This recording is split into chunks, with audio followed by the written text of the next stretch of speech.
I never expected to spend my 68th birthday sleeping in an abandoned garage, surrounded by the scent of motor oil and decades of dust. Yet here I was, fumbling with an unfamiliar key in the dark, tears blurring my vision as my son's words echoed in my mind. "You're just a useless old woman, Mom. What would you even do with a real inheritance?" Dad knew that. My hand trembled as I finally managed to slide the key into the rusted lock. The ancient door groaned in protest as I pushed it open, the beam of my flashlight cutting through decades of darkness. And that's when I saw it. I froze in place, my breath catching as the light revealed what lay inside. This couldn't be possible. This couldn't be what Robert had meant when he left me just a garage in his will. But let me back up. You need to understand how I ended up here, homeless on my birthday, clutching a suitcase containing what remained of my 42-year marriage. The day had started with me standing beside my son in our attorney's office, Jonathan in his perfectly tailored suit, me in the black dress I'd worn to Robert's funeral 3 weeks earlier. Mr. Hoffman, our family attorney for decades, had seemed unusually uncomfortable as he prepared to read Robert's will. "Before I begin," he'd said, adjusting his glasses, "I want to assure you that everything is legally binding and precisely as Mr. Campbell instructed." Looking back, I should have recognized that statement as the warning it was. The reading itself passed in a blur, but certain phrases stood out with devastating clarity. "To my son, Jonathan Campbell, I leave our penthouse residence in Los Angeles and my primary investment portfolio."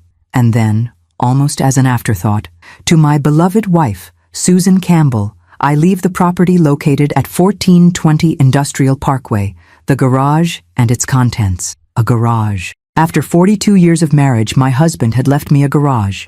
Jonathan's face had transformed from solemn grief to barely suppressed triumph in an instant. I remember his hand on my shoulder, squeezing slightly too hard as he'd leaned down to whisper, "Don't worry, Mom. I'll make sure you're taken care of." I'd been too stunned to respond, too confused to question. Why would Robert do this? Where was I supposed to live? What was I supposed to do? The answers came brutally clear that evening when Jonathan drove me back to what I still thought of as my home, the penthouse overlooking the city that Robert and I had shared for the last 15 years of our marriage. I'd barely stepped through the door when Jonathan set my suitcase down in the entryway. "I think it would be best if you found somewhere else to stay, Mom." I'd stared at him, not comprehending. "What do you mean? The penthouse is mine now. It's in the will." His voice had that rehearsed quality he'd perfected in business dealings. "I'm having some colleagues over tomorrow to discuss turning Dad's study into a home office, and I need to start making changes. But where am I supposed to go?" The question came out small, bewildered. Jonathan had shrugged, the gesture dismissive in its casualness. "You could stay with Aunt Helen for a while. Or there's always that garage Dad left you." His laugh had a cruel edge I'd never heard before. "Though why he left you that dump is beyond me. What are you going to do with it? Open a mechanic shop at your age?" I'd felt something shift inside me then, some foundation crumbling. "Jonathan, this is my home. Your father and I—" "It's not your home anymore," he'd cut me off, his voice hardening. "It's mine." Dad made that perfectly clear. I'd reached for the back of a chair to steady myself. "I need time to find somewhere to go. Surely you don't expect me to leave tonight."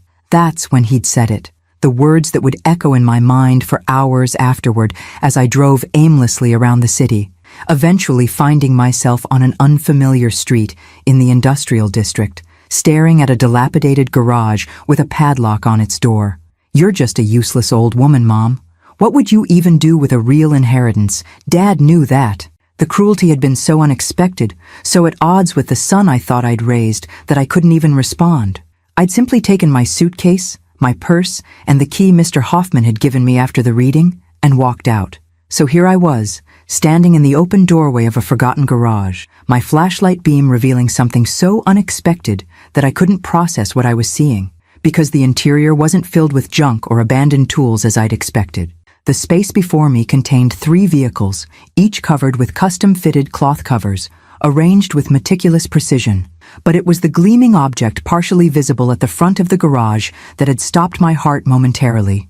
The unmistakable silver grille of what appeared to be a vintage Aston Martin, its polished surface catching the light of my flashlight like a beacon in the darkness. What was this, and why on earth had Robert kept it secret from me all these years? I stepped forward, drawn by confusion and curiosity, unaware that I was about to discover just how thoroughly I had misunderstood my husband's final gift. My fingers trembled as I pulled the fitted cover from the Aston Martin, the soft material sliding away to reveal a 1964 DB5 in pristine silver birch, identical to the one Sean Connery drove in those James Bond films Robert loved so much. The car gleamed under my flashlight beam as if it had just rolled off the factory floor, not as if it had been sitting in this obscure garage for God knows how long. "Robert," I whispered into the stillness, "what on earth were you doing?" My husband had never mentioned collecting cars. In 42 years of marriage, there had never been a hint of this passion, investment, secret life. I didn't even know what to call it. I moved to the next vehicle, my heart beating faster as I gently pulled away its cover. A 1956 Mercedes-Benz 300 SL Gullwing emerged, its distinctive doors and elegant lines unmistakable even to my untrained eye. The deep blue paintwork was immaculate, the chrome details catching my flashlight's beam like scattered stars. The third cover concealed a Ferrari, a 1967 275 GTB4, according to the small plaque mounted on a stand beside it. Its deep red color reminded me of the wine Robert would order on our anniversaries, rich and intense. Each car was accompanied by a leather portfolio containing what appeared to be documentation. Provenance papers, maintenance records, purchase agreements. I was no expert, but even I knew these weren't just nice old cars. These were museum-quality treasures worth, I couldn't even guess. "There's got to be an explanation," I murmured, my voice strangely loud in the silent garage. That's when I noticed the envelope taped to the wall beside a light switch. It had my name written on it in Robert's unmistakable handwriting. With fingers that wouldn't quite stop shaking, I pulled it down and found the light switch, flooding the garage with unexpected brightness from modern LED fixtures recessed into the ceiling. The sudden illumination revealed that this was no ordinary garage. The space had been professionally finished with climate control systems, custom flooring, security features, and specialized storage areas along the walls. This wasn't some abandoned building. It was a carefully designed automotive sanctuary. I sank onto a leather bench positioned against one wall, the envelope heavy in my hands. After a moment's hesitation, I broke the seal and pulled out several pages of Robert's distinctive stationery. "My dearest Susan, if you're reading this, then I'm gone, and you've discovered what I've come to think of as my final gift to you. First, I need to say I'm sorry for the shock and confusion you must be feeling right now. The secrecy wasn't meant to hurt you, but to protect what I was building for your future. 6 years ago, when I received my diagnosis, the doctors gave me 5 years at best. I beat their timeline by a year, but I knew our time together was limited, and I needed to ensure you would be taken care of after I was gone." I paused, blinking back tears. Robert's diagnosis of progressive heart failure had been devastating, but he'd always downplayed its severity, insisting he had plenty of time. I'd had no idea he'd been planning for the end from the very beginning. "I know you're wondering about the will, about why I would leave our home to Jonathan instead of to you. Believe me, this decision caused me more sleepless nights than my health ever did. But over the past decade, I've watched our son change. The ambitious boy we raised has become something different, something harder and more calculating than I ever wanted him to be. The truth is, I feared what would happen to you if I left everything to both of you jointly, or even if I split things equally. Jonathan would have found ways to control the assets, to manage your portion for your benefit, as he would say. I've seen how he speaks to you when he thinks I'm not listening, how he dismisses your opinions and needs." A tear splashed onto the paper, blurring the ink slightly. I hadn't realized Robert had noticed those interactions. I'd always made excuses for Jonathan's dismissive behavior, telling myself he was just busy, just stressed with his career. So I created this split inheritance with very deliberate intentions. Jonathan has received what he will see as the valuable portion, the penthouse, the visible investments, the status symbols. But what you're looking at now, my love, is the real wealth. These 3 cars alone are worth approximately $12 million. The documentation will confirm their provenance, and you'll find contact information for Marcus Weatherby, my trusted dealer and advisor for these acquisitions. He can help you with whatever you decide to do with them. $12 million? I looked up at the three silent machines, their gleaming surfaces reflecting the overhead lights. That couldn't possibly be right, but the cars are just the beginning. In the safe behind the photograph of us in Venice, combination is our anniversary, you'll find documentation for several investment properties I've acquired over the past 6 years, all placed in a living trust that transferred to your name upon my death. You'll also find banking information for accounts that should provide you with comfortable income for the rest of your life. My hands shook so badly, I had to set the letter down for a moment. There was a safe? I looked around and spotted the framed photo on the wall, Robert and me on the Rialto Bridge, laughing as a street musician serenaded us during our 35th anniversary trip. I rose unsteadily and moved toward it. The safe opened with a soft click when I entered our anniversary date. Inside, I found a thick portfolio and several USB drives neatly labeled. The top document in the portfolio was titled, Estate of Robert Campbell, Complete Asset Inventory for Susan Campbell. I flipped it open and immediately had to sit down again as columns of numbers and property descriptions swam before my eyes. Apartment buildings in Seattle, commercial property in Chicago, a small vineyard in Northern California, stock portfolios, bonds, private equity investments. The total value at the bottom of the page made my ears ring. With numbed fingers, I returned to Robert's letter. I know this is overwhelming, and I'm sorry for keeping all of this from you. At first, it was just a project to channel my anxiety about the future, but as the portfolio grew, I realized revealing it prematurely might put it at risk if Jonathan discovered the extent of these holdings. You're probably wondering why I didn't simply protect you through more conventional means. The truth is, I wanted to give Jonathan a chance to show his true character. Perhaps, faced with his inheritance and responsibility for you, he would rise to become the man we raised him to be. If he's proven himself worthy, if he's ensured your comfort and security, then perhaps you might choose to share some of this wealth with him.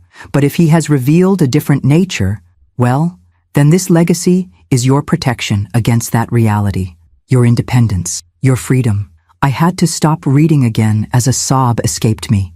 Robert had known. He had anticipated exactly what would happen, had foreseen how Jonathan would react to gaining control of the penthouse. I've always believed that character reveals itself most clearly at moments of inheritance, both what we receive and what we believe we deserve. Jonathan is receiving a test as much as an inheritance, and you, my love, are receiving the means to live the remainder of your life exactly as you choose, beholden to no one. All my love, now and always, Robert. I clutched the letter to my chest, tears flowing freely now. After 42 years of marriage, I thought I had known everything about my husband. Instead, it seemed I was only now discovering the true depth of his love and foresight. As I sat surrounded by millions of dollars worth of automotive art, the irony wasn't lost on me. Just hours ago, my son had thrown me out of what I thought was my home, calling me a useless old woman while believing he had received the valuable inheritance. How wrong he had been. About everything. I spent that first night on a leather sofa I discovered in a small adjoining office within the garage complex. It wasn't until morning that I fully appreciated the extent of Robert's preparations. The office contained a compact bathroom with shower, a mini refrigerator stocked with water and basic provisions, and even a small closet with several changes of clothes in my size, tags still attached. My practical husband had anticipated I might need temporary shelter here. Daylight revealed more details I'd missed in my emotional state the night before. The garage wasn't some neglected industrial space, but a meticulously renovated facility with state-of-the-art security, climate control systems, and custom lighting designed to showcase the vehicles. What looked dilapidated from outside was intentional camouflage, concealing the treasures within. After a simple breakfast of granola bars and bottled water, I called the number for Marcus Weatherby that Robert had included in his letter. Despite the early hour, he answered on the second ring. "Mrs. Campbell," he said, his British accent unmistakable. "I've been expecting your call. First, please accept my condolences for your loss. Robert was not just a client, but a friend." "Thank you, Mr. Weatherby," I replied, my voice still rough from crying. "I'm a bit overwhelmed. I only discovered the garage and its contents last night." "Yes, Robert mentioned you wouldn't know until after his passing. I'm happy to answer any questions and assist however I can." Would you like me to come to the garage? 2 hours later, a distinguished man in his 60s arrived in a modest sedan, parking carefully beside my old Toyota. Marcus Weatherby looked exactly as his voice had suggested. Silver-haired, impeccably dressed in a tweed jacket with leather patches at the elbows and carrying a slim leather portfolio. "Mrs. Campbell," he said, extending his hand. "A pleasure to meet you, though I wish it were under happier circumstances." As we settled in the office area with coffee from a thermos he'd brought, Marcus helped me begin to understand the scope of what Robert had created. "Your husband began acquiring these vehicles approximately 6 years ago," he explained, opening his portfolio. He was extraordinarily methodical in his approach. Each purchase was carefully researched for authenticity, provenance, and investment potential. "But why cars?" I asked, still struggling to connect this passion with the husband I thought I'd known completely. "Robert never showed any particular interest in automobiles beyond our regular vehicles." Marcus smiled gently. "He explained that to me once. He said cars were tangible, beautiful assets that brought joy simply by existing. Unlike stocks or bonds, they could be appreciated on multiple levels, as art, as engineering marvels, as historical artifacts, and as financial investments. He wanted to leave you something you could see and touch, not just numbers on a statement." My throat tightened at this insight into Robert's thinking. It was so like him, practical yet deeply thoughtful. "The collection is currently worth approximately $12 million, as Robert indicated in his letter," Marcus continued, "but its value has been increasing steadily. These particular models are considered blue-chip investments in the collector car world." "And what am I supposed to do with them?" I asked, gesturing toward the 3 gleaming vehicles. "Whatever you wish, Mrs. Campbell. You could sell them individually or as a collection. You could maintain them as investments. You could even drive them, though that would affect their value somewhat." He paused, studying me carefully. "There's no rush to decide. Robert paid for secure storage and maintenance for the next 5 years." After Marcus left, promising to return whenever I needed him, I sat in the quiet garage contemplating my situation. Less than 24 hours ago, I'd believed myself to be essentially homeless, cast out by my son and mysteriously disinherited by my husband.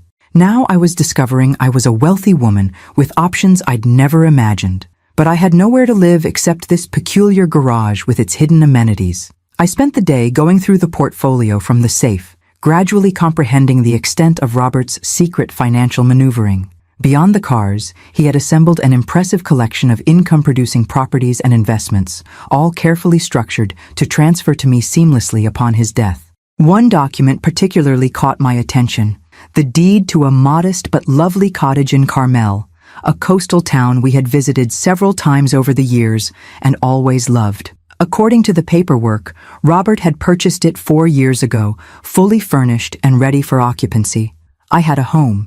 A real home, not just this garage, however valuable its contents. As evening approached, my phone rang, Jonathan's number flashing on the screen. I hesitated, then answered, curious what he might say after our last interaction. "Mom? Where are you?" His voice held irritation rather than concern. "Aunt Helen said you haven't contacted her." "I'm fine, Jonathan," I replied, keeping my tone neutral. "I found somewhere to stay." "Well, I need you to come pick up the rest of your things from the penthouse. I'm having the interior designers start work tomorrow, and they need everything cleared out." No apology. No acknowledgement of his cruelty. Just more demands and dismissal. "I see," I said, a strange calm settling over me. "And when would be convenient for you?" "Tomorrow morning, before 9. I have meetings all day." I thought about the documents spread before me, proof of Robert's careful planning and deep love. I thought about the son who could so casually discard his mother when she became inconvenient, and I made a decision. "I'll be there," I said.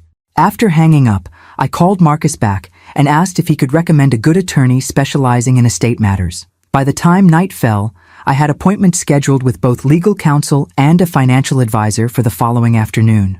I spent my second night in the garage office more comfortably than the first, my mind no longer reeling with shock, but instead methodically planning my next steps. I thought of Robert, imagining him carefully orchestrating this elaborate protection for me, all while keeping it secret to shield it from Jonathan's potential interference. "You knew him better than I did," I whispered to Robert's memory as I drifted toward sleep, our own son.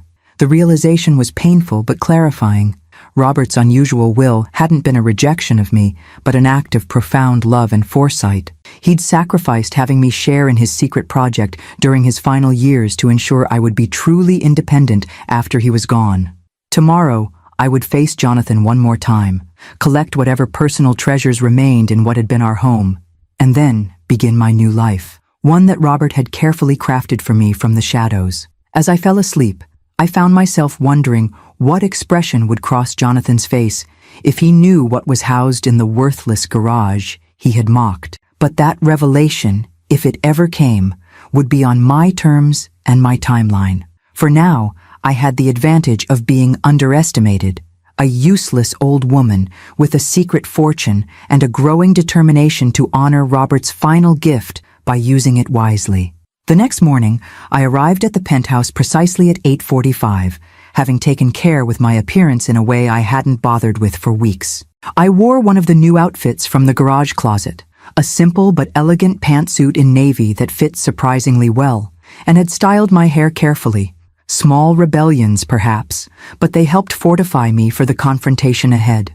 Jonathan opened the door with phone in hand, barely glancing up as I entered what had been my home for 15 years. The space already felt different, emptier, colder somehow. Several of my decorative pieces were missing, and the family photos that had lined the hallway had been removed, leaving ghostly rectangular marks on the walls. "Finally," he said, tucking his phone into his pocket.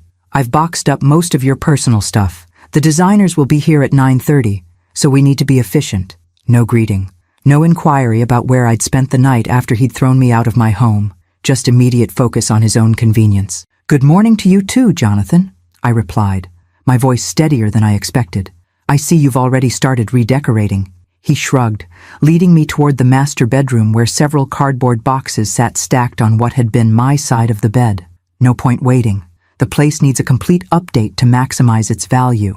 "Its value?" I echoed. "You're planning to sell it?"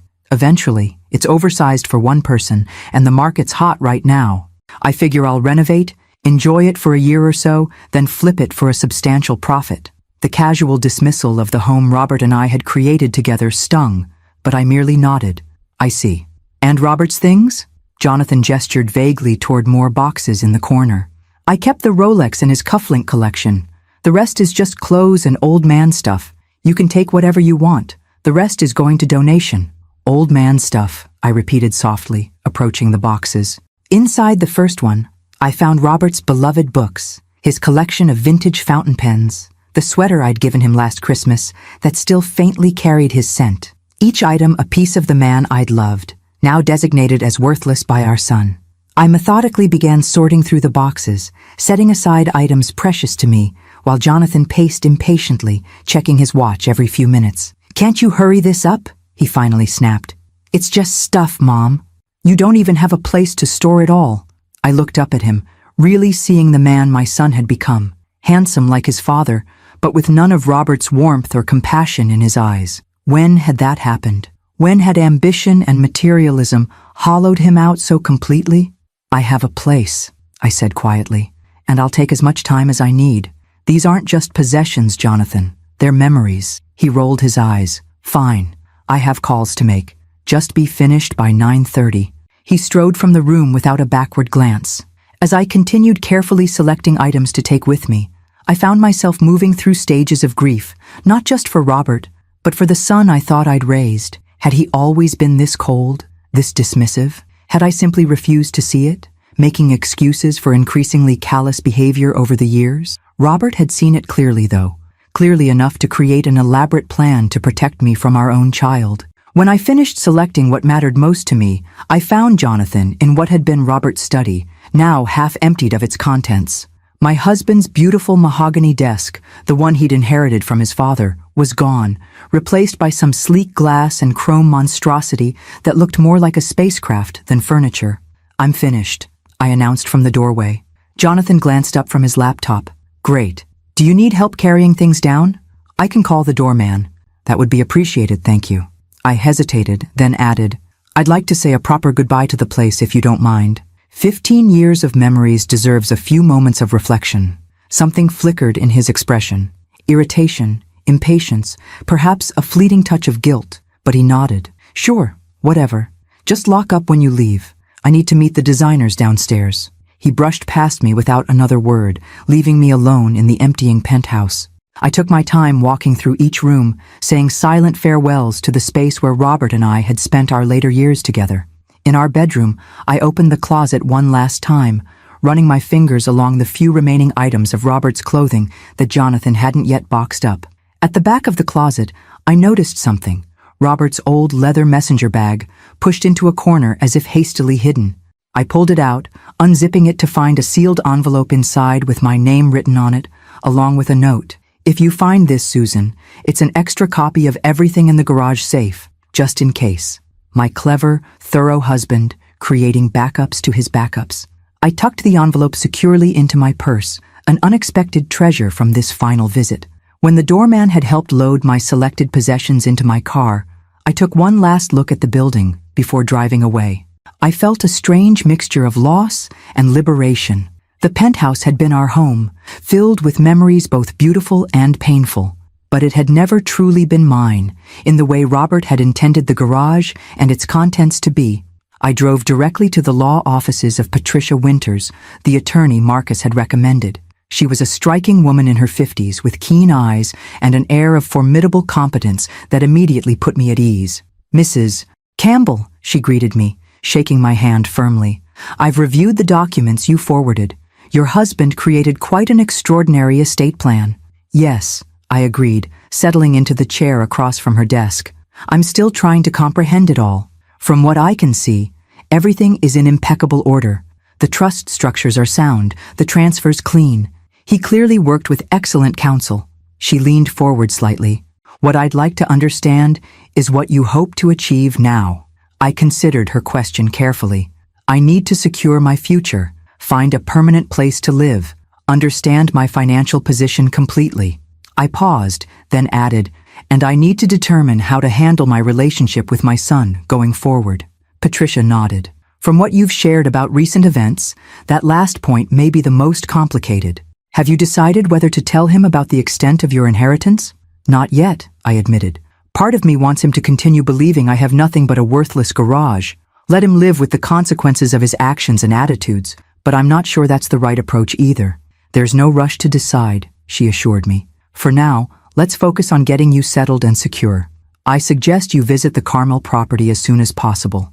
If it meets your needs, you can begin transitioning there immediately. By the end of our 2-hour meeting, I had a clear action plan. Visit the cottage in Carmel, meet with the financial team that had been managing Robert's secret investments, and take my time making decisions about the cars and other assets. As I left Patricia's office, my phone buzzed with a text from Jonathan. Designers love the space. Going with a complete gut renovation. Dropped your old photo albums at Helen's place since you didn't take them.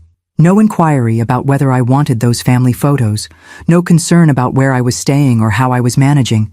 Just casual disposal of more memories he deemed worthless. I didn't respond. Instead, I called to book a hotel in Carmel for that night. It was time to see the home Robert had prepared for me, the real inheritance he had intended all along. As I drove away from the city toward the coastal highway, I felt a weight lifting from my shoulders. For the first time since Robert's death, I wasn't merely reacting to loss and shock. I was moving purposefully toward something new. Whatever lay ahead in Carmel, whatever decisions awaited regarding Jonathan and the fortune Robert had secretly built, I would face them on my own terms. The useless old woman my son had dismissed was finding her strength, 1 mile at a time. The coastal drive to Carmel soothed something in my soul that had been raw since Robert's death. As Highway 1 wound along the cliffs, offering glimpses of the Pacific's vast blue expanse, I felt myself breathing more deeply than I had in weeks. The late afternoon sun cast a golden glow over everything, as if nature itself were welcoming me to this new chapter. I followed the GPS directions through Carmel's charming downtown with its fairy tale cottages and upscale boutiques, then down tree-lined streets increasingly residential in character. When the navigation announced, "Arriving at destination," I pulled up before a modest stone cottage, partially hidden behind mature cypress trees. The property wasn't large or ostentatious, but it radiated charm and privacy. A natural wood gate led to a flagstone path that wound through a small but beautifully maintained garden. With the key from the document packet, I unlocked the Dutch door and stepped inside. The interior stopped me in my tracks. Every detail seemed chosen specifically with me in mind. The living room featured built-in bookshelves surrounding a stone fireplace, with comfortable seating in the colors and styles I'd always preferred. Natural light poured through multi-paned windows, illuminating hardwood floors covered with hand-woven rugs in subtle patterns. I moved through the space in wonder. The kitchen was updated but traditional, with a small breakfast nook overlooking the garden. The single bedroom was cozy rather than large, but it opened onto a private patio with a glimpse of the ocean between neighboring properties. But it was the small study off the living room that finally broke through my composure. There, above a simple writing desk, hung a painting I recognized instantly, a watercolor of the Venice Canal, where Robert had proposed, created by a street artist all those decades ago. We'd lost the original in a move years before, but here was a perfect replica, as if Robert had commissioned it from my memory.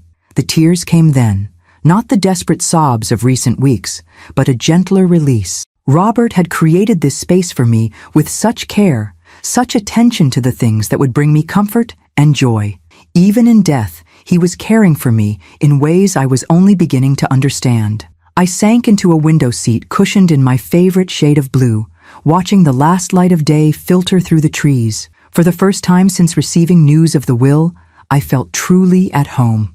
A soft knock at the door roused me from contemplation. Opening it, I found an elegant woman in her 70s standing on my doorstep, a covered dish in her hands. "Hello," she said warmly. "You must be Susan. I'm Margaret Winters, your neighbor 2 doors down. Robert asked me to keep an eye out for when you arrived." I blinked in surprise. "You knew Robert?" She nodded, offering the dish. "He visited several times over the past few years, preparing the cottage. I'm one of the few people who knew about his project. He made me promise not to reach out until you came to claim the place." Her eyes crinkled kindly. "It's just a simple casserole. I thought you might not want to worry about cooking your first night here." I accepted the dish, oddly touched by this continuation of Robert's care. "Thank you. Would you like to come in?" Over tea in the kitchen, Margaret shared details that filled more gaps in my understanding. "Robert was so meticulous about getting everything right," she explained. "He'd bring photos of your home in the city, trying to capture your aesthetic while creating something that belonged here in Carmel." "I had no idea he was doing any of this," I admitted. "He kept it completely secret." Margaret nodded thoughtfully. "He mentioned that, said it was for your protection, though he didn't elaborate." She studied me with gentle directness. "He did say that when you finally came, you might need a friend. Someone who understood what it was to rebuild a life after loss. You've lost someone too?" "My husband, 8 years ago." She smiled softly. "It gets different, if not easier. Having good neighbors helps." By the time Margaret left, promising to introduce me to others in the community when I felt ready, I had a deeper appreciation for Robert's thoroughness. He hadn't just provided me with financial security and a physical home. He'd thought about my emotional and social needs as well. That night, I slept in the cottage's comfortable bedroom, lulled by the distant sound of waves and the gentle tick of a grandfather clock in the hallway that reminded me of the one in my childhood home. For the first time since Robert's passing, my sleep was deep and untroubled. The next morning, I explored the cottage more thoroughly in daylight. In the study desk, I found a folder containing all the practical information I might need. The names of local doctors, service providers, community resources, even a membership to the local library already paid for in my name. I also discovered a handwritten note tucked into the desk blotter dated just 3 months before Robert died. "My dearest Susan, if you're reading this, you've found your way to Carmel and the home I hope brings you peace and joy. I wish more than anything that I could be sharing this next chapter with you, watching the sunset from the garden, walking the beach in the early morning fog. I know this transition can't be easy. You're facing enormous changes, some by choice and some by circumstance beyond your control. But I've always admired your resilience, even when you doubted it yourself. The cottage is yours to use however you wish, as a permanent home, a getaway, or even to sell if it doesn't suit you. My only hope is that it offers you a fresh start, free from obligations or expectations that don't serve your happiness. I love you, always. Robert." I pressed the paper to my chest, feeling simultaneously bereft and profoundly loved. Even now, Robert was giving me permission to chart my own course, to make decisions based on my own needs rather than obligations to his memory. Over the next 3 days, I settled into a gentle rhythm of exploration, walking the beach in the mornings, getting to know the town's shops and cafes, meeting a few neighbors Margaret introduced me to. Each evening, I returned to the cottage that increasingly felt like mine, not just a place Robert had prepared. On the 4th day, as I was enjoying morning coffee in the garden, my phone rang with a familiar number, Jonathan. I hesitated before answering, conscious of how our last interaction had affected me. "Hello, Jonathan," I said, keeping my tone neutral. "Mom, where are you?" His voice held that familiar note of impatience. "Aunt Helen said you haven't been staying with her, and you're not answering at your friend Ruth's place either." I took a slow sip of coffee before responding. "I'm taking some time for myself, Jonathan. I found a place to stay." "Now, what does that mean? What place? You can't just disappear like this." "I'm not discussing my whereabouts right now," I replied, surprised by my own firmness. "Was there something specific you needed?" A pause, then his voice shifted to what I recognized as his business negotiation tone. "Actually, yes. I've been going through Dad's papers more thoroughly, and I found some references to additional investments that weren't covered in the will reading. I think there might be accounts or properties we don't know about yet." My heart beat faster, but I kept my voice steady. "Oh? What kind of references?" "Nothing specific, just notes about meetings with financial advisors I don't recognize, some cryptic comments about securing future assets. I thought you might know something about it." "Your father handled most of our finances," I said, which was true enough. "If there are additional assets, I'm sure Mr. Hoffman would have mentioned them." "Maybe," Jonathan said, sounding unconvinced. "Listen, when are you coming back to the city? We should discuss this in person. I've got the penthouse torn apart for renovations, but we could meet somewhere." "I'm not sure when I'll be back," I replied honestly. "I need this time away." His frustration was palpable even through the phone. "Mom, this is ridiculous. You can't just wander off without telling anyone where you are. What if there's an emergency? What if something happens to you?" "I'm perfectly fine, Jonathan. I'm not wandering, and I'm not alone. I'm simply taking space to process everything that's happened." "This isn't like you," he said, accusation creeping into his tone. "First, Dad leaves you practically nothing in the will, then you disappear without a word. People will talk." I almost laughed at the irony. "Let them talk, Jonathan. I'm beyond caring about appearances at this point." After ending the call with vague assurances that I'd be in touch when I was ready, I sat in the garden considering this new development. Jonathan was getting suspicious, looking for assets he believed were rightfully his. How long before he discovered the truth? And when he did, what would I do?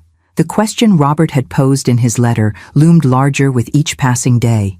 Had Jonathan proven himself worthy of sharing in this unexpected wealth? So far, his actions had only confirmed Robert's concerns about his character. But people could change, couldn't they? The son I remembered from years ago, the one with compassion and genuine warmth, was he still in there somewhere, beneath layers of ambition and entitlement? I didn't have answers yet, but for the first time, I felt strong enough to wait for them to emerge. The cottage, like Robert's love, had given me not just shelter, but something I'd been missing for too long. The space and security to trust my own judgment again. 2 weeks after settling into the Carmel cottage, I'd established a comfortable routine that felt both novel and natural. Mornings began with coffee in the garden or walks along the beach when fog didn't shroud the coast. Afternoons were dedicated to practical matters, meeting with financial advisors, learning about the properties Robert had acquired, understanding my new circumstances. I'd begun to appreciate the extent of Robert's planning. The cottage was just the most personal aspect of a comprehensive strategy to ensure my independence. The income properties generated substantial monthly revenue, while the investment portfolios were conservatively managed for long-term stability rather than aggressive growth. "Your husband was unusually thorough," remarked Howard Lentz, the financial advisor who had worked secretly with Robert. "Most clients focus primarily on asset accumulation. Robert was equally concerned with creating systems for management that wouldn't burden you with daily decisions unless you wanted that involvement." I was in Howard's Monterey office, reviewing quarterly statements for the various trusts Robert had established. He knew I didn't have his head for financial intricacies, I acknowledged. Howard smiled. "He mentioned that. But he also said you had excellent judgment about people and an intuitive understanding of value that he respected enormously. This glimpse of how Robert had spoken about me to others was unexpectedly moving. Even as he'd kept his plans secret, he'd maintained his faith in my capabilities. "There is one matter we should discuss," Howard continued, his tone shifting slightly. "We've received inquiries from a Jonathan Campbell, claiming to be conducting a review of his late father's financial affairs." My hands tensed around my teacup. My son. What exactly did he want to know? He was fishing for information about additional accounts or investments beyond what was disclosed in the will. I followed protocol and explained that client confidentiality prevents me from discussing any accounts without proper authorization. "Thank you," I said, relief evident in my voice. Jonathan received his inheritance as specified in the will. Robert's intentions regarding the rest were quite clear. Howard nodded. "We'll continue maintaining that position, but you should be aware. He's been persistent, contacting several firms associated with your husband's investments." This wasn't surprising. Jonathan had always been tenacious when pursuing something he wanted, a quality that had served him well in business, but manifested as entitlement in personal matters. "I appreciate the warning," I told Howard. "I'm still determining how to handle this situation with my son." Driving back to Carmel, I contemplated the growing evidence of Jonathan's investigation. His suspicions, initially vague, were clearly solidifying into active pursuit. How long before he discovered the garage and its contents? Before he learned about the cottage? Before he realized the extent of what Robert had kept from him? And perhaps more importantly, what would I do when that happened? I was still pondering these questions when I arrived at the cottage to find an unfamiliar luxury SUV parked outside.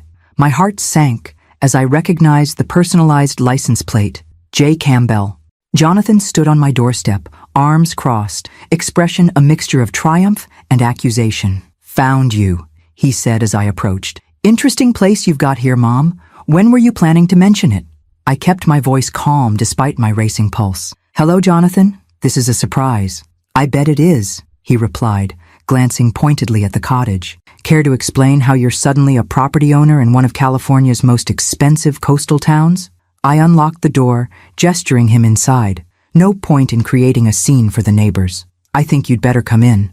Jonathan followed, his critical gaze taking in every detail of the cottage interior. I could almost see him calculating its value, measuring its worth against his expectations. "Charming," he said, the word somehow rendered insulting by his tone. "So this is why you've been dodging my calls. You've been hiding out in a secret vacation home." "I haven't been hiding, Jonathan. I've been processing enormous changes and deciding how to move forward." I set my purse down and faced him directly. "How did you find this place?" He smiled without warmth. "I'm not completely incompetent, Mom. When you disappeared, I hired a private investigator to locate you. Basic welfare check on an elderly parent who vanished after showing signs of confusion following her husband's death. The calculated manipulation of his approach, casting me as potentially senile to justify invasive investigation, struck like a physical blow. I see. And this investigator tracked me here. After some effort, yes. The property records were interesting reading. Apparently, Dad purchased this place 4 years ago but kept it out of his regular accounts. Jonathan's eyes narrowed, which made me wonder what else he might have hidden. I moved to the kitchen, filling the kettle for tea, a small action to buy myself time. Robert made his decisions about the will for his own reasons. The cottage was meant to be a surprise. Jonathan followed, leaning against the doorframe. "A surprise," he repeated flatly. "Like that worthless garage in the industrial district? Another one of Dad's surprises?" My hands stilled on the kettle. He knew about the garage. The question was, how much did he know about what it contained? "The garage was part of his estate," I said carefully. "Yes, the mysterious garage that no one could explain." Jonathan's voice hardened. "I visited it yesterday, Mom. Door was locked, but the windows, while dirty, still allowed a peek inside when the light was right." I kept my expression neutral, though my heart hammered painfully. And I saw enough to know there are cars in there. Vintage cars, from what little I could make out." His jaw tightened. "Cars worth significantly more than that penthouse Dad left me. The penthouse that comes with maintenance fees I can barely afford since most of the liquid assets went into trust funds I can't access." So there it was. Jonathan had discovered part of the truth, but not its full extent. He'd seen the cars but likely didn't realize their true value or know about the additional properties and investments. Your father made his choices, Jonathan. The penthouse and investment portfolio he left you are substantial gifts. Gifts? He scoffed. The penthouse needs hundreds of thousands in repairs that I discovered only after starting renovations.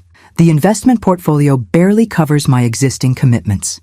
Meanwhile, you're living in a Carmel cottage and apparently own a collection of classic cars worth God knows how much. I poured boiling water into the teapot, the familiar ritual steadying my nerves. What exactly do you want from me, Jonathan?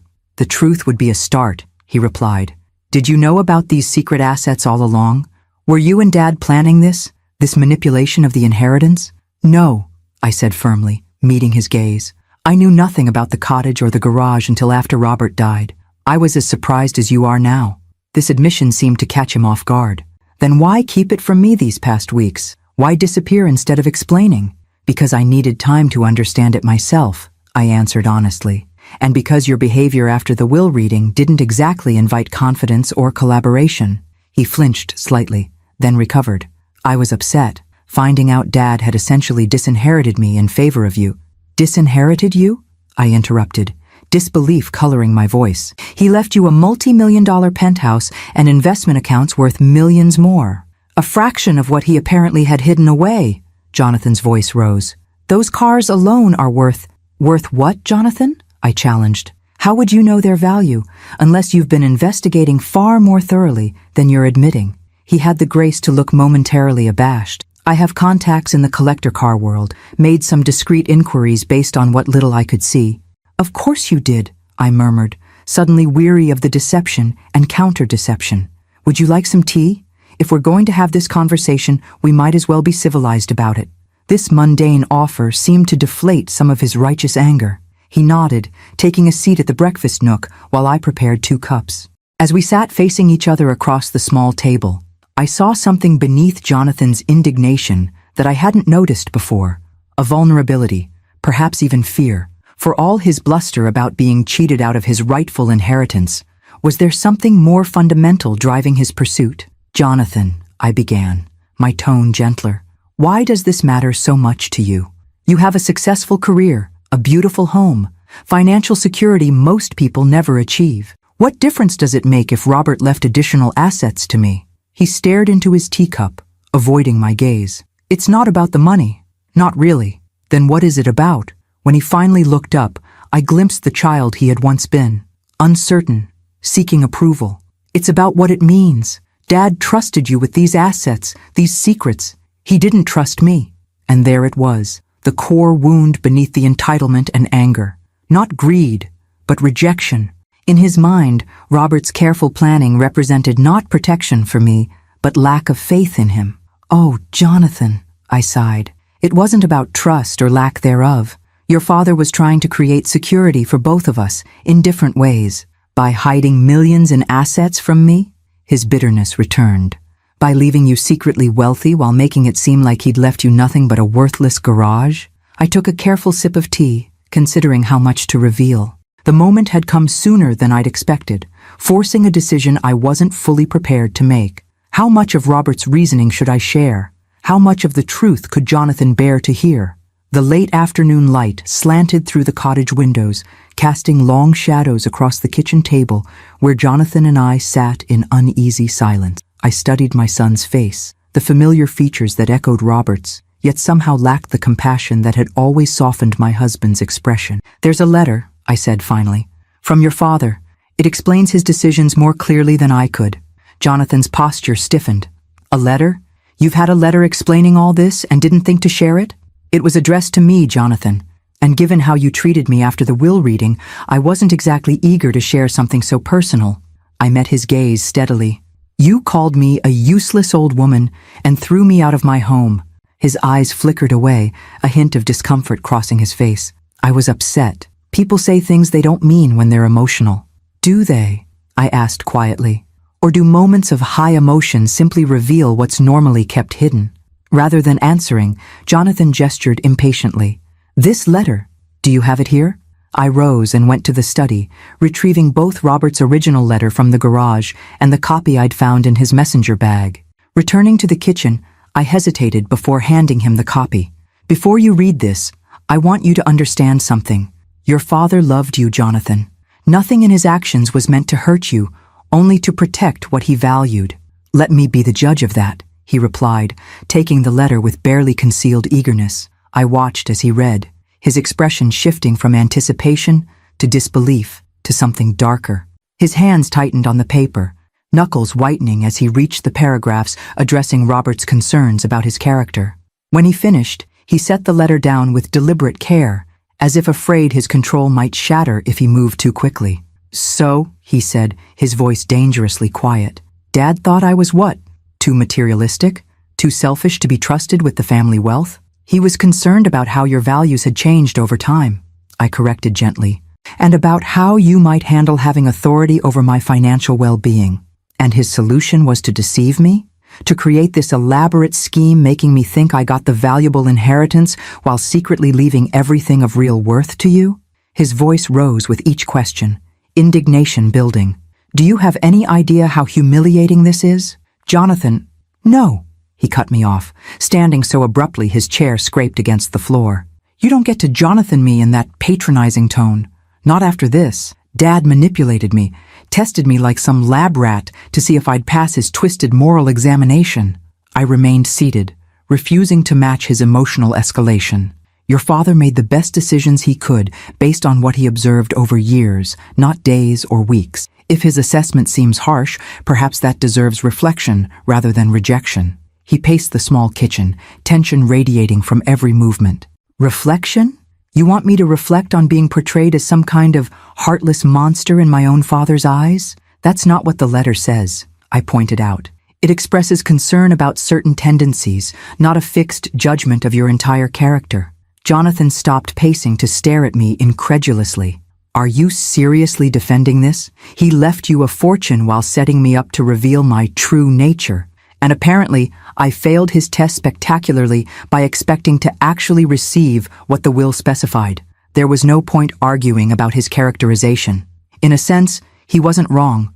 Robert had indeed created a situation designed to reveal character through action. And Jonathan's actions after the will reading had confirmed rather than disproved his father's concerns. The question now, I said carefully, is where we go from here. He laughed without humor. Where we go? That's simple. As Robert Campbell's son and heir, I have every right to contest this arrangement. Hidden assets, secret trusts, it all smacks of deliberate attempt to circumvent normal inheritance. I had anticipated this reaction. The legal structures your father created are impeccable, Jonathan. The assets were his to distribute as he saw fit, and he did so through proper channels, documented and legitimate. Contesting would be expensive, lengthy, and almost certainly futile. You sound awfully confident for someone who claimed to know nothing about finances, he shot back. I've had several weeks to consult with excellent advisors, I replied evenly. The same ones who helped your father create these arrangements. Jonathan braced his hands against the counter, his back to me. For a long moment, neither of us spoke. When he finally turned, his expression had shifted from anger to calculation, a look I recognized from negotiations I'd witnessed over the years. What if we reached a compromise, he suggested, his tone deliberately reasonable. A more equitable distribution that honors Dad's wishes while acknowledging my position as his son. Surely half of these assets— No, I interrupted, surprising us both with my firmness. I'm not negotiating Robert's final wishes. The assets he left me aren't just about money, Jonathan. They represent his care, his foresight, his desire to ensure I would never be dependent on anyone's goodwill, including yours. So that's it? His voice hardened again. You keep everything, justified by Dad's paranoid suspicions about me? I stood then, meeting him at eye level. What I choose to do with these assets going forward will depend on many factors, but your sense of entitlement to them isn't helping your case. My case? He scoffed. So I'm on trial now too? In a way, yes, I acknowledged, deciding complete honesty was necessary. Your father's letter gave me discretion about sharing these assets with you if you demonstrated certain qualities. Your behavior since his death, particularly toward me, will influence those decisions. The blunt assessment landed like a physical blow. Jonathan stared at me as if seeing a stranger. Perhaps he was. The compliant, accommodating mother he'd taken for granted had been replaced by someone with clear boundaries and expectations. "You can't be serious," he finally managed. "You're actually going to hold Dad's fortune hostage based on whether I pass some subjective character assessment?" "I'm going to honor the spirit of your father's wishes," I corrected, "which included protecting these assets from being squandered or misused." He grabbed his car keys from the table. "This isn't over. Not by a long shot." "Jonathan," I called, as he headed for the door, "before you rush off to consult attorneys, consider something. What if your father was right? What if this inheritance, the visible, prestigious part, was exactly what you needed to recognize certain truths about yourself?" He paused at the threshold, not turning. "Save the philosophical lessons, Mom. I've had enough Campbell family wisdom for one day." After the door slammed behind him, I sank back into my chair, emotional exhaustion washing over me. The confrontation had gone almost exactly as I'd feared, Jonathan focusing entirely on what he perceived as rightfully his, showing no real concern for my welfare or acknowledgement of his previous behavior. Yet beneath his indignation, I'd glimpsed something else, the hurt of a son who felt his father had judged him and found him wanting. That pain was real, even if his response to it was problematic. I made myself a fresh cup of tea and carried it to the garden, seeking comfort in the coastal breeze and late afternoon sunlight. Robert's letter had predicted this moment, had prepared me for Jonathan's reaction. What it hadn't prepared me for was the weight of becoming the arbiter of his character, of holding the power that Robert had entrusted to me. My phone buzzed with a text from Margaret. "Saw your son leave in quite a hurry. Everything okay? I'm making lasagna if you'd like company tonight." The simple kindness brought unexpected tears to my eyes. "Company would be wonderful," I replied. "It's been a difficult afternoon." As I watched the sun begin its descent toward the Pacific, I contemplated the path ahead. Jonathan would almost certainly consult attorneys, though any legal challenge would ultimately prove futile. The real question was whether this confrontation would drive him further into entitlement and resentment, or whether, as Robert had hoped, it might eventually prompt genuine reflection and growth. Either way, I had decisions to make, about the cars, about the properties, about how much to share with Jonathan and under what conditions. Robert had given me not just wealth, but responsibility, a final act of faith in my judgment that both honored and burdened me. For now, though, I would have dinner with my new friend. I would continue establishing my life here in this peaceful cottage, and I would give Jonathan the space to process his anger and disappointment, hoping that somewhere beneath the entitled man he'd become, the thoughtful boy we'd raised might still exist, waiting to emerge. 3 months after Jonathan's angry departure from the cottage, autumn arrived in Carmel with subtle shifts, slightly cooler mornings, changing light that painted the coastline in softer hues, fewer tourists crowding the village streets. I had settled into a rhythm that felt increasingly natural, dividing my time between maintaining the cottage, exploring my new community, and managing the responsibilities that came with Robert's unexpected legacy. With Patricia Winter's guidance, I'd established a comfortable system for overseeing the various properties and investments. The cars remained in their secure garage, maintained by Marcus Weatherby's team through monthly visits. I'd even driven the Aston Martin once, a tentative journey along the coastal highway that had left me exhilarated and oddly closer to Robert, as if sharing something he had loved. Jonathan and I maintained a strained détente, communicating primarily through formal emails about practical matters. As Patricia had predicted, his initial legal inquiries about contesting the inheritance had fizzled once attorneys confirmed the solidity of Robert's arrangements. His most recent message, 2 weeks earlier, had been coldly professional, requesting certain family photographs and documents with no personal inquiries about my welfare. I was pruning roses in the front garden when a car I didn't recognize pulled up to the cottage. A woman emerged, tall, professionally dressed, with the brisk efficiency of someone accustomed to managing crises. She approached with a business card already extended. "Mrs. Campbell? I'm Diane Reeves, Jonathan's assistant. May I speak with you briefly?" Something in her manner, tense, urgent beneath the professional veneer, sent a ripple of concern through me. "Of course. Is everything all right?"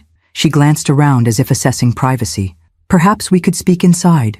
In the cottage living room, Diane perched on the edge of the sofa, declining my offer of tea. "Mrs. Campbell, I'm here because Jonathan has experienced some significant setbacks. He asked me to speak with you directly, as he felt you might not take his call. What kind of setbacks? I asked, though a sinking feeling suggested I already knew. Financial ones, primarily. She opened a slim portfolio she'd been carrying. The renovation costs on the penthouse exceeded estimates by nearly double. There were structural issues that couldn't have been anticipated, requiring substantial additional investment.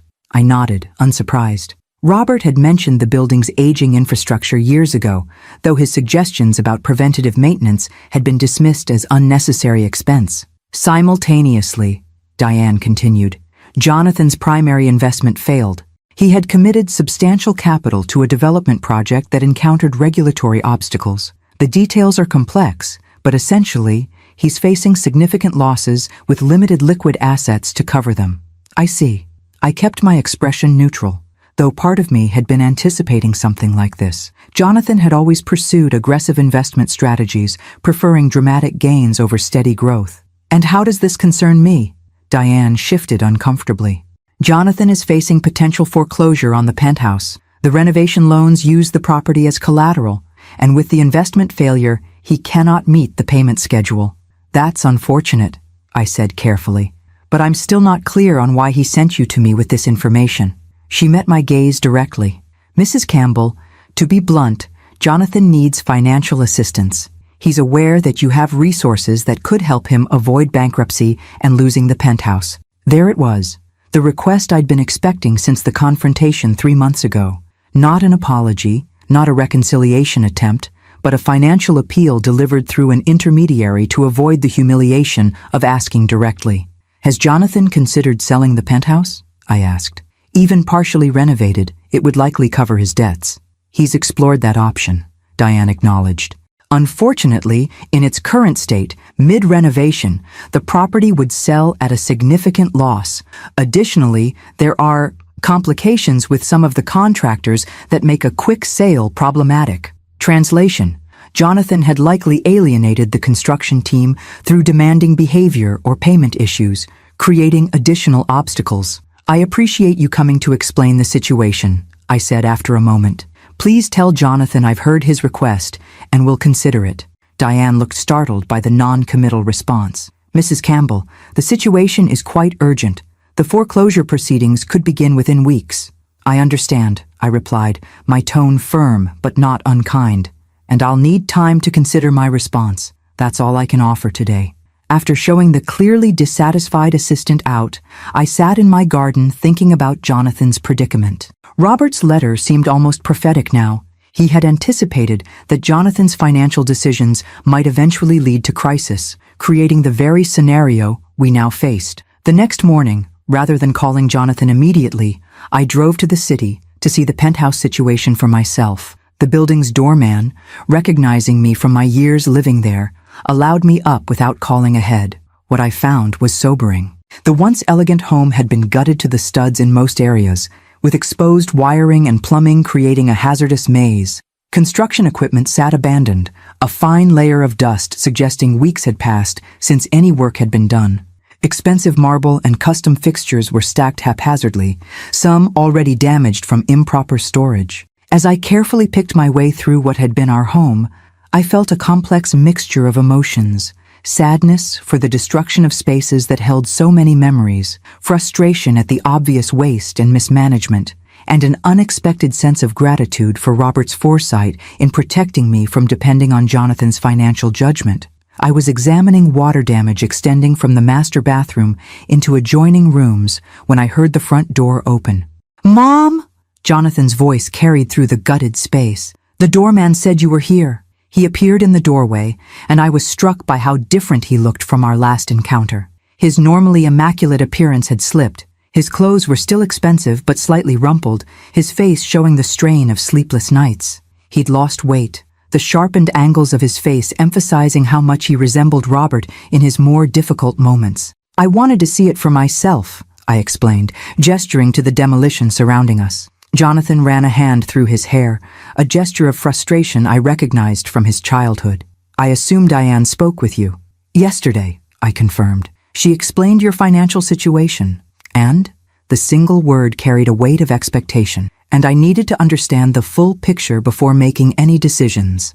I stepped carefully around a pile of discarded fixtures. This is quite different from what you described when you started the renovations. He gave a short, humorless laugh. Yes, well, things rarely go as planned in construction, or in life. Jonathan, I said gently, what happened with the investment project Diane mentioned? Something in my tone must have broken through his defensive posture. He sank down on an overturned bucket, suddenly looking exhausted. I overextended, he admitted. The development opportunity seemed guaranteed. Luxury condos in an up-and-coming area, pre-construction sales already strong. I committed not just available capital but borrowed against other assets, including the anticipated increased value of the penthouse after renovations. And then? Environmental review found contamination issues that weren't disclosed in the initial site assessment. Remediation costs made the project non-viable. Investors pulled out. He gestured vaguely. The domino effect was comprehensive. I looked around at the destruction surrounding us, both the physical demolition and the wreckage of Jonathan's financial stability. Why didn't you reach out sooner? I asked. Before things reached this point? His expression hardened. After our last conversation? After discovering Dad's manipulation and your role in it? Pride, I suppose. Or stubbornness, the Campbell family traits. Both powerful motivators, I acknowledged, remembering similar moments of Robert digging in his heels against practical considerations when his pride was at stake. So, Jonathan said after a moment, his attempt at casual inquiry undermined by the tension in his voice. Have you made your decision about helping me? I met his gaze directly. I'm willing to help, Jonathan, but not unconditionally, and not by simply writing a check to cover your debts. Relief and wariness battled in his expression. What conditions? We'll need to discuss that properly, I replied, picking my way back toward the front door. Not here, surrounded by the evidence of hasty decisions. Come to Carmel tomorrow. We'll talk about a path forward that addresses both your immediate crisis and the underlying patterns that created it. He looked like he wanted to argue, to push for immediate commitment, but necessity overcame impulse. Fine, tomorrow. As I left the building, the contrast between the ruined penthouse and my peaceful cottage in Carmel couldn't have been starker. Jonathan had received what appeared to be the valuable inheritance, the prestigious address, the visible wealth. I had received what seemed worthless, an abandoned garage, an unknown cottage. Yet here we were, our fortunes dramatically reversed through a combination of Robert's planning and Jonathan's choices. Tomorrow would bring difficult conversations and decisions. For tonight, I would return to Carmel, to the home Robert had so thoughtfully created, and consider how best to honor both his concerns and his hopes for our son. Jonathan arrived at the cottage precisely at the agreed time of 11 the next morning, his appearance markedly more polished than the previous day, a deliberate effort, I suspected, to project control he no longer possessed. I had spent the morning preparing, not just mentally, but physically, setting the stage for our conversation with intentional care. You have a lovely view, he commented stiffly as I led him through the cottage to the back patio, where I'd arranged comfortable seating and a light lunch. Your father chose well, I agreed. He remembered how much I loved the coast. Jonathan's expression tightened at the mention of Robert, but he said nothing as he took the offered seat. The patio overlooked a small but meticulously maintained garden that sloped gently downward, offering glimpses of the Pacific between neighboring properties. The setting was peaceful, private, and neutral ground for the difficult conversation ahead. After pouring us both iced tea, I turned to face my son directly. Before we discuss your financial situation, I'd like to show you something. I handed him a leather portfolio I'd prepared that morning, containing selected documents from Robert's records. Jonathan opened it warily, as if expecting another unwelcome revelation. These are financial projections and maintenance assessments for the penthouse, I explained as he scanned the pages. Your father commissioned them 3 years ago, anticipating eventual major systems failures in the building. The estimates closely match what you've encountered in your renovations. Jonathan frowned. Dad never mentioned any of this. He tried, I corrected gently. Several times, you dismissed his concerns as excessive caution, unnecessary expense. He showed you these reports during your last Christmas visit before his diagnosis. A flicker of recognition crossed his face. The boring building assessment he kept bringing up at dinner. The same. I took a sip of my tea. Robert wasn't just being cautious. He was trying to prepare you for exactly the situation you're facing now. Jonathan set the portfolio aside, his jaw tightening. If you've brought me here just to say I told you so on Dad's behalf— I haven't, I interrupted. I'm establishing context for my decision about helping you. Robert saw this coming. Not just the building issues, but the pattern of choices that has led to your current crisis. And what pattern is that, exactly? His tone was defensive, but I caught genuine confusion beneath it. Prioritizing appearance over substance, I said simply. Pursuing impressive gains over sustainable growth. Dismissing caution as unnecessary pessimism. I met his gaze directly. The same qualities that led you to throw your mother out of her home rather than consider her needs alongside your plans. He had the grace to look momentarily abashed. I shouldn't have handled it that way. No, I agreed. You shouldn't have. A silence fell between us, filled only by the distant sound of waves and the occasional call of seabirds. Jonathan fidgeted slightly, unused to this directness from me. Throughout his adult life, I had been the mediator, the smoother of rough edges, the one who accommodated his moods and absorbed his dismissals. So what are you proposing? He finally asked. What are these conditions for your help? First, complete transparency, I replied. I need to see everything. All accounts, debts, contracts, commitments. No hidden liabilities or convenient omissions. He nodded stiffly. Fine.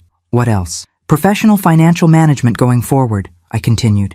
You've demonstrated that your judgment in these matters is compromised by impulsivity and overconfidence. Any funds I provide will be structured through trusts with appropriate oversight. His expression darkened. So, I'll be on an allowance? Like a child? Like someone who has made serious financial miscalculations and needs guardrails while rebuilding, I corrected. It's not punitive, Jonathan. It's protective of both the assets and yourself. And I suppose you'll be controlling these trusts? Bitterness edged his voice. No, I said, surprising him. Independent trustees with fiduciary responsibility. I'm not interested in controlling your life, only in ensuring that help I provide actually leads to sustainable improvement rather than temporary relief. He absorbed this, visibly struggling between his desperate need for assistance and his resistance to the implied loss of autonomy. What about the penthouse? It's still technically mine. The practical solution would be to sell it, I said, watching his reaction carefully. Even in its current state, it would cover a significant portion of your debts. You could start fresh, perhaps in a more manageable property. Sell it? The idea seemed to genuinely shock him. But it's our family home. It's where Dad and you— It's a physical space, Jonathan, I interrupted gently. One that you were eager to gut and transform just months ago. The memories don't reside in the walls. He stood abruptly, pacing the small patio. You don't understand. Selling would be admitting complete failure. Everyone would know. And there it was, the core of his resistance.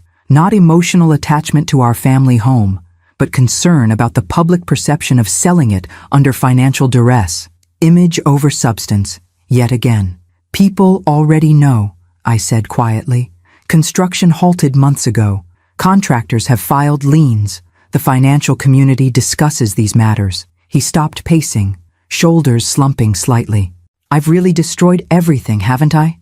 The naked vulnerability in his voice caught me off guard. For the first time since Robert's death, I glimpsed my son beneath the defensive posturing, confused, overwhelmed, and finally facing the consequences of years of prioritizing appearances over reality. Not everything, I said, my tone softening. But you've created a significant challenge that will require equally significant changes to address. Jonathan sank back into his chair, looking suddenly exhausted. So, what exactly are you offering? A structured way forward, I replied. I'll establish a trust that will satisfy the most pressing creditors and prevent foreclosure.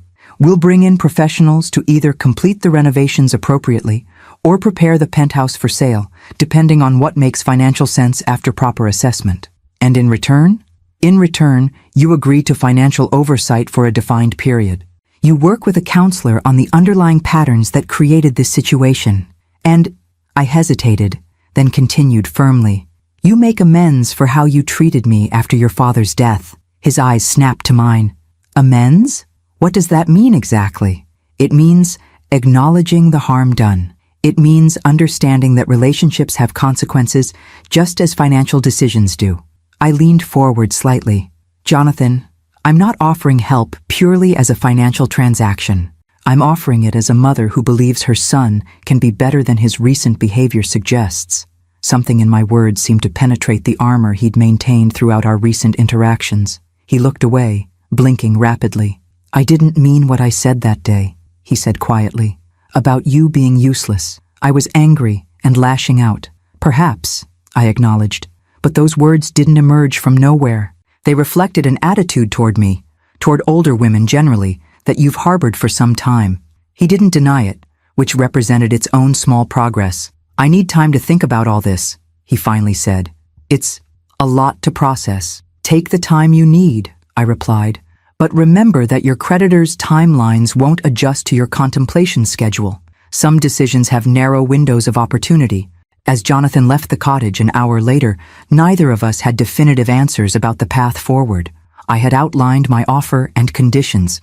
He had neither accepted nor rejected them outright. But something had shifted in our interaction, a tentative step toward honesty that had been absent in our relationship for years. That evening, sitting in the garden as twilight settled over Carmel, I found myself wondering what Robert would think of my approach. Had I been too harsh? Too accommodating?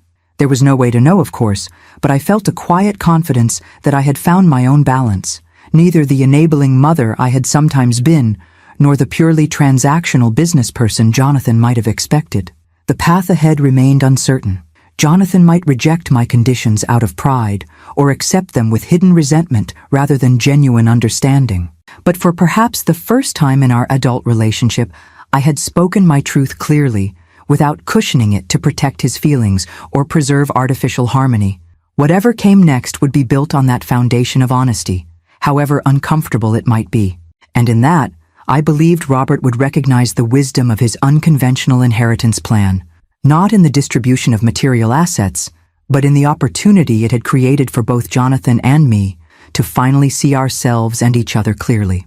Spring returned to Carmel, painting the cottage garden with bursts of color that seemed impossibly vibrant against the blue backdrop of the Pacific. Nearly 9 months had passed since Robert's death, 6 since my discovery of the garage's contents, and 4 since Jonathan's financial crisis had forced a reckoning between us. Those 4 months had brought changes I couldn't have imagined during our tense conversation on the cottage patio. After 3 days of silence following my conditional offer, Jonathan had called with a response that surprised me with its simplicity. I'll do it. All of it. Whatever it takes. The journey since that acceptance had been neither simple nor smooth.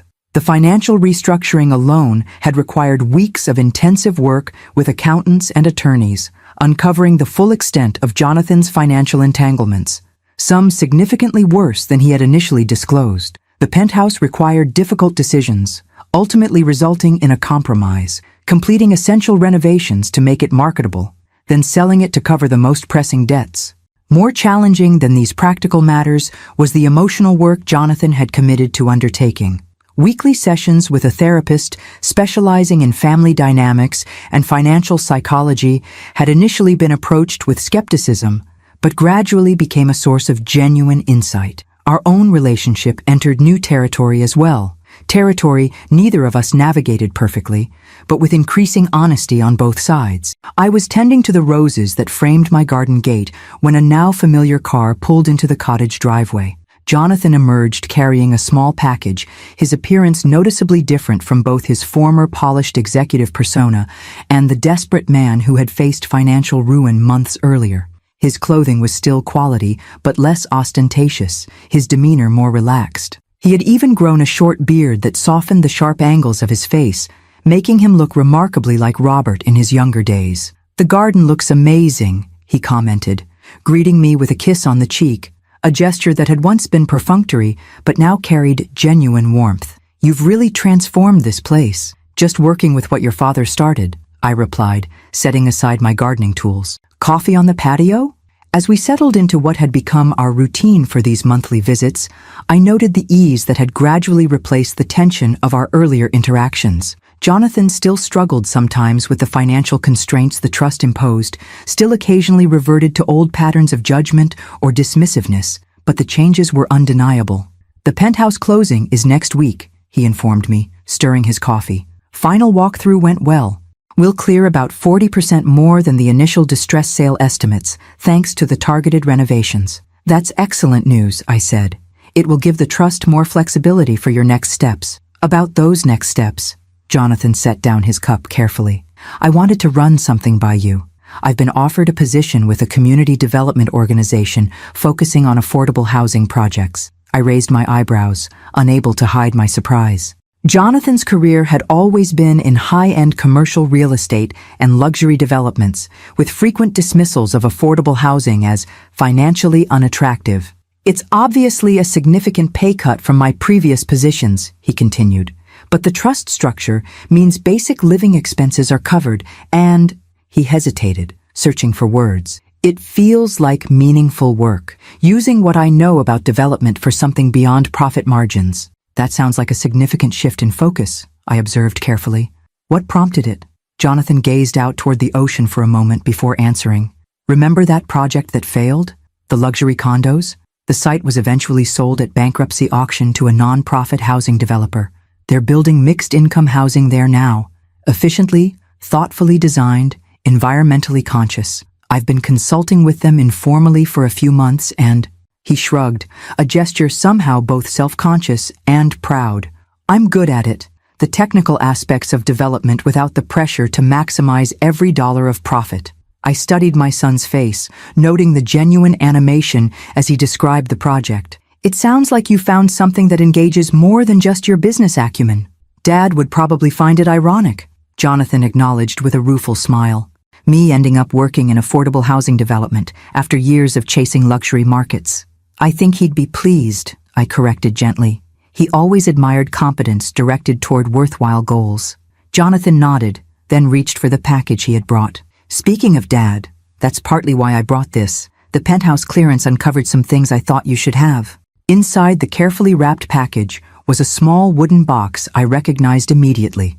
Robert's collection of cufflinks and tie pins, items Jonathan had initially claimed for himself during our rushed clearing of personal effects. I kept these thinking they represented some connection to Dad, Jonathan explained, watching as I opened the box. But I realized recently they were just things. The real connection to him isn't in possessions.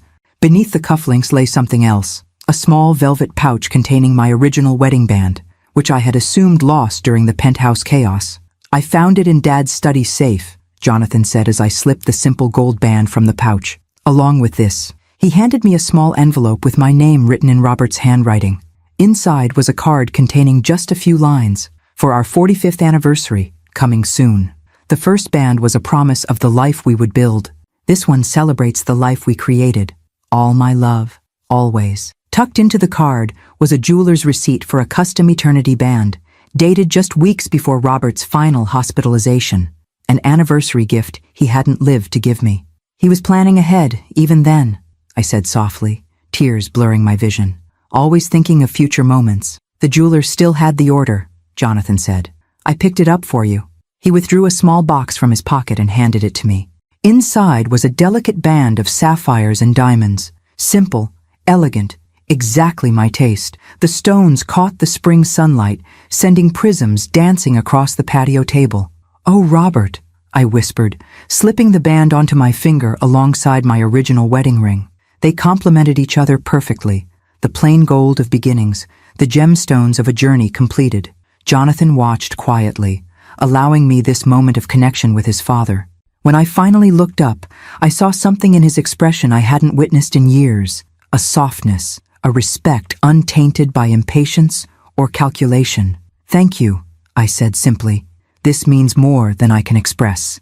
We talked for another hour, discussing his potential new position, my ongoing projects restoring the cottage garden, and the latest updates from the trustees managing the inherited assets. As he prepared to leave, Jonathan paused at the garden gate. I've been meaning to ask, whatever happened with those cars? The ones in the garage Dad left you? I smiled, recalling my most recent conversation with Marcus Weatherby. I'm keeping the Aston Martin. Robert would have loved knowing I occasionally drive it along the coast. The others will be sold, with proceeds divided between a foundation supporting financial education and a trust for your future children, should you have any. Future children, Jonathan repeated thoughtfully. That's optimistic. Your father was always an optimist at heart, I replied. Beneath his practical planning lay a fundamental belief that people can grow, can become better versions of themselves when given the right opportunities. As I watched Jonathan drive away, I reflected on the extraordinary journey the past year had encompassed.